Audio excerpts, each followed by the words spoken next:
Imagine it's 1863 and you're advising President Abraham Lincoln. The Civil War is not going well for the Union, and Confederate forces have pushed well into Pennsylvania. It's not clear the United States will continue to exist as a country. How would you advise President Lincoln? What powers does he have to pursue the Civil War? Fast forward nearly 150 years, and President George W. Bush is now prosecuting the global war on terror. But President Bush has at his disposal a far greater array of presidential powers to fight that conflict, often operating relatively independently of the Congress. And so in this video, we're going to explore the scope of those powers, and importantly, how the powers of the presidency have expanded and evolved over time. The formal powers of the presidency are outlined in Article 2 of the U.S. Constitution. Section 1 outlines the process of electing the president and vice president, the presidential line of succession, and the requirements to serve as president or vice president. Section 2 grants the president most of their powers, including their position as commander-in-chief of the armed forces, overseeing military operations and the armed defense of the country. The same section gives the president the power to grant pardons and reprieves, extending clemency for those convicted of federal crimes. A pardon is the act of forgiveness for a crime that effectively removes the penalties associated with conviction. It's often viewed as a sign of forgiveness and may be granted at any time after the commission of the crime. A pardon can be full, meaning complete forgiveness of all penalties, or partial, conferring relief from certain aspects of the sentence. A reprieve, by contrast, is a temporary postponement of punishment, especially in the context of the death penalty. It delays the execution of a sentence, but does not change the sentence itself nor forgive the crime. Section 2 also grants the president the power to negotiate treaties and international agreements with other countries, and the power to make executive and judicial appointments, powers which are generally subject to ratification or confirmation by the Senate. Section 3 of Article 2 provides for an annual State of the Union address, permitting the president to brief the Congress on issues facing the country. It also establishes the president's ability to receive ambassadors and the responsibility to execute the laws of the United States. And Section 4 provides for the impeachment of the president, vice president, and other federal officers. Finally, one other power of the president, the power to veto legislation passed by the Congress, is actually found in Article 1, Section 7, which deals with the process of passing legislation. But the presidency as we conceptualize it today is far more powerful and plays a far more influential role in U.S. politics than envisioned under the Constitution. This reflects the historical evolution of the office. In the early years of the Republic, the powers of the presidency were not clearly defined. Early presidents like Washington and Jefferson set precedents, including the establishment of a cabinet and the principle of 2 presidential terms. Throughout the 19th century, the power of the presidency grew slowly. The Civil War was a turning point, with Abraham Lincoln expanding the president's war powers. But it was in the 20th century that the powers of the presidency reached its zenith, especially in leading the nation through crises like World Wars, the Great Depression, and the Cold War. The New Deal, led by Franklin Roosevelt, and the subsequent administrations increased the federal powers and, by extension, the powers of the presidency, particularly through the exercise of a variety of informal powers not specifically mentioned in the Constitution. Though these powers are not explicitly mentioned in the Constitution, they've become an integral part of the presidency in the modern era through a combination of tradition, political practice, and historical precedent. First, because of the visibility of the office, the president has the power to persuade, often referred to as the bully pulpit. This power involves the president's ability to use the office's prestige and visibility to sway public opinion and influence the other branches of government through the use of speeches, media appearances, and public communications, appealing directly to the American people, lobbying Congress, and promoting their policy agendas. Effective use of the bully pulpit often allows the president to play a significant role in setting the legislative and policy agenda, influencing what issues are prioritized and how they're approached, thereby guiding the national discourse. The president normally serves as the de facto leader of their political party, influencing its direction, strategy, and platform. In this role, the president often campaigns for other party candidates, raises funds, shapes party priorities and platforms, and works to enact the party's legislative agenda. This gives the president disproportionate influence over the party's legislative agenda and election strategies. While not explicitly established in the Constitution, the president often makes use of executive orders and executive agreements to achieve their policy goals. An executive order is a directive issued by the president that manages operations of the federal government. Executive orders generally have the force of law and are used to direct and manage the executive branch's operations and officials. They're based on the president's constitutional powers as the head of the executive branch or on statutory authority delegated by the Congress. Executive orders can address a wide range of issues, including organizational changes within the executive branch, policy implementation, and procedures for federal agencies. But because they're not passed by Congress, they can be easily modified, revoked, superseded, or overturned by other executive orders. Executive agreements, on the other hand, are international agreements entered into by the president with leaders of other countries. Executive agreements are considered legally binding in the international context, similar to treaties, but are not formal treaties and thus bypass the need for ratification by the Senate. Executive agreements are often used for routine or less controversial international agreements and can cover a broad range of issues, including trade, defense cooperation, and environmental policies. They derive their authority from the president's constitutional power to manage foreign relations or from prior legislation or treaties ratified by the Senate and provide a more flexible and rapid means of entering into international agreements.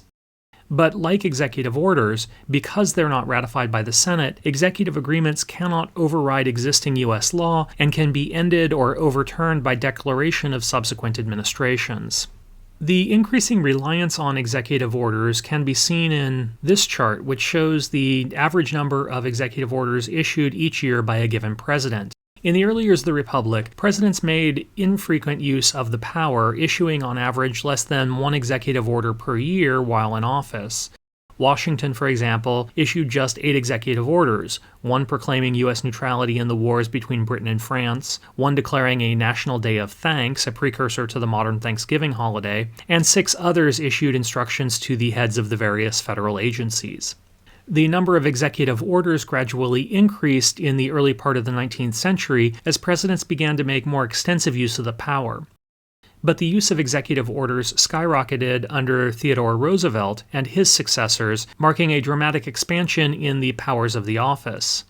By this time, executive orders were increasingly becoming a significant tool for presidents to make policy, especially when facing resistance from Congress or needing to act swiftly.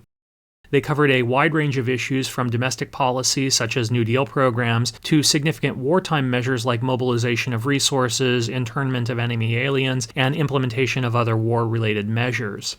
The use of executive orders in the post-World War II era declined, but remained significantly higher than in the early years of the country. Presidents frequently made use of executive orders to achieve policy objectives when Congress was controlled by the competing political party.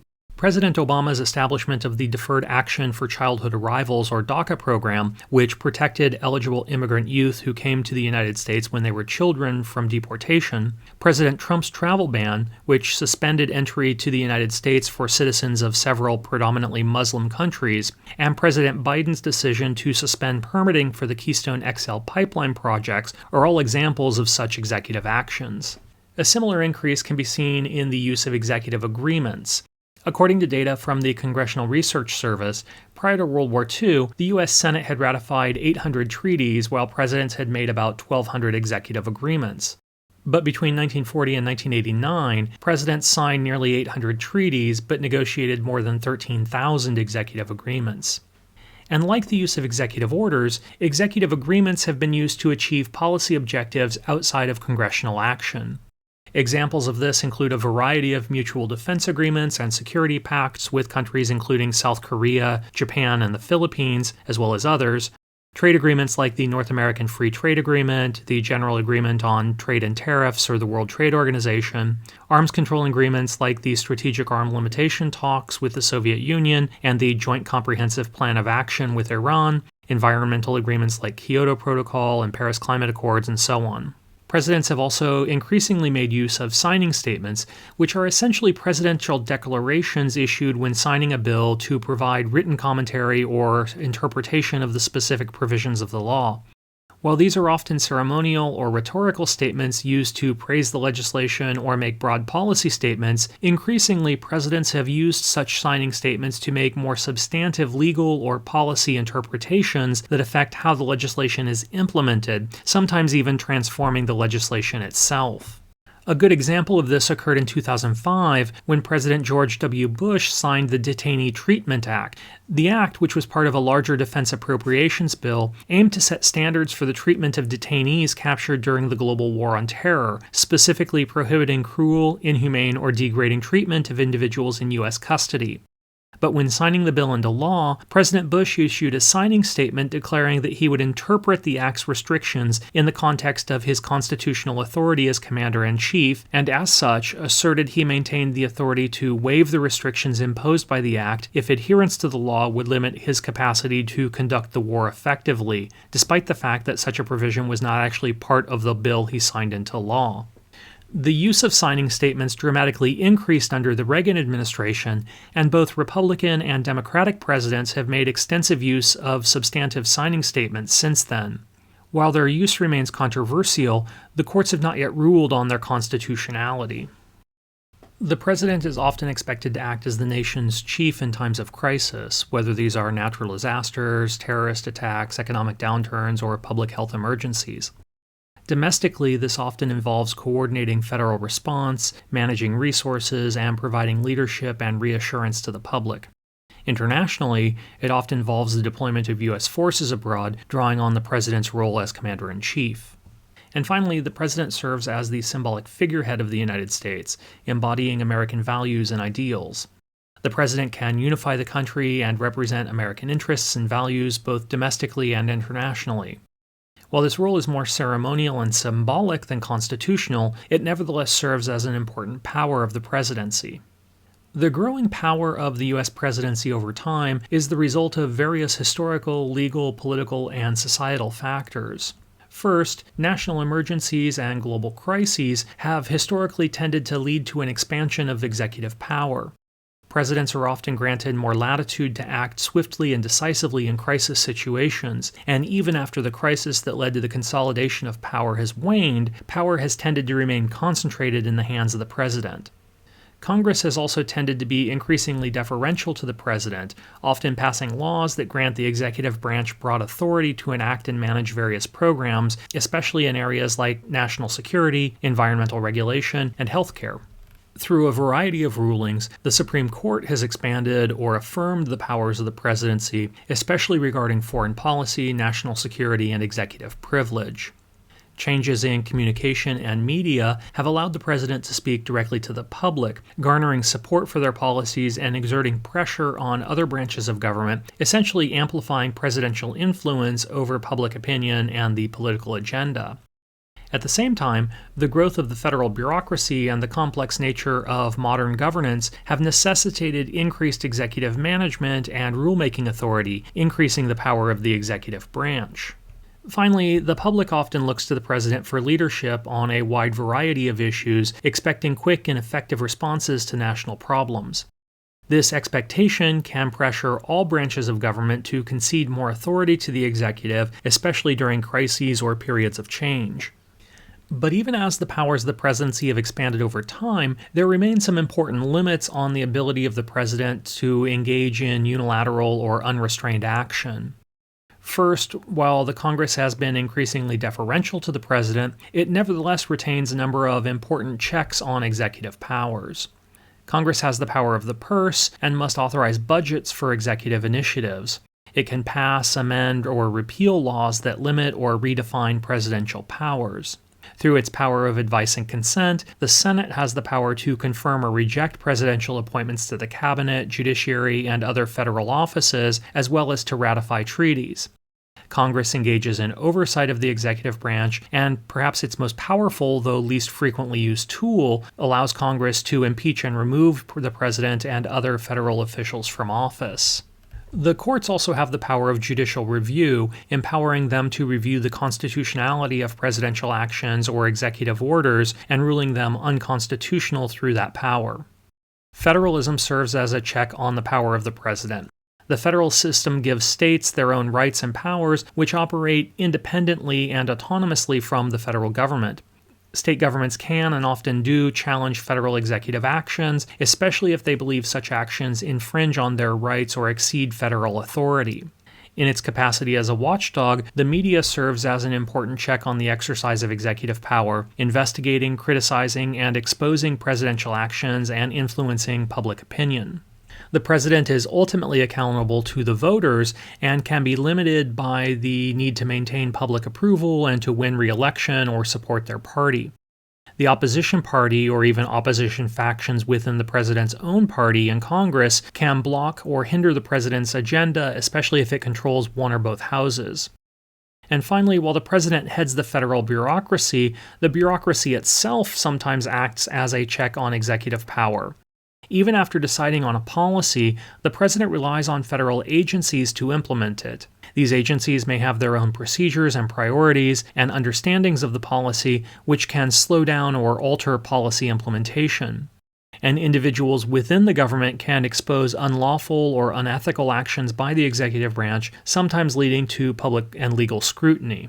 But that's it for now. Please leave any questions you have in the comments section below, and thanks for watching.